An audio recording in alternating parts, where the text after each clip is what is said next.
الحمدللہ وحدہ لا شریک لہ والصلاۃ والسلام علی من لا نبی بعد۔ قربانی کا جو جانور قربانی میں ذبح کرنا ہے، اونٹ، گائے، بھینس، بھیڑ اور بکری، ان میں کس جانور میں کتنے لوگ شریک ہو سکتے ہیں؟ اونٹ میں 7 آدمی شریک ہو سکتے ہیں، گائے اور بھینس میں 7 آدمی شریک ہو سکتے ہیں۔ اونٹ میں 10 شریک ہوں، بالکل غلط بات ہے۔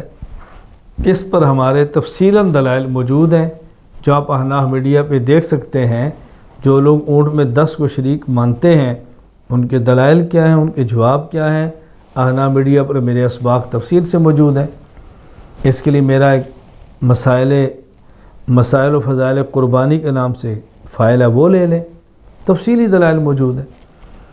بہرحال اونٹ اور گائے بھینس میں 7 آدمی اکٹھے ہو کر قربانی کرنا چاہیں تو کر سکتے ہیں۔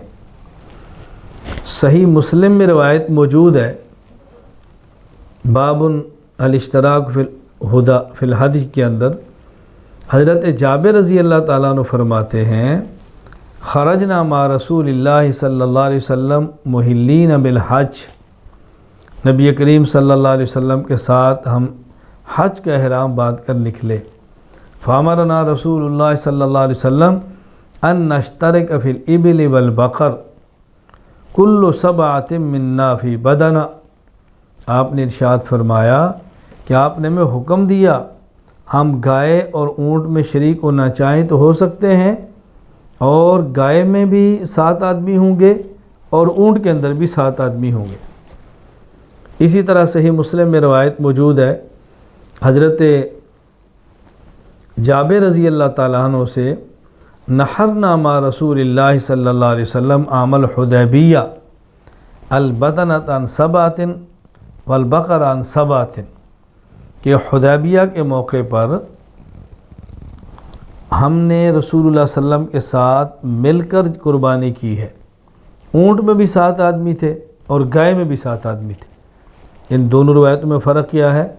پہلی حدیث مبارک میں آپ کا امر ہے، آپ کا ارشاد ہے، قول، اور اس میں عمل ہے۔ تو پہلی میں امر اور قول، دوسری میں عمل اور آپ کا فعل ہے۔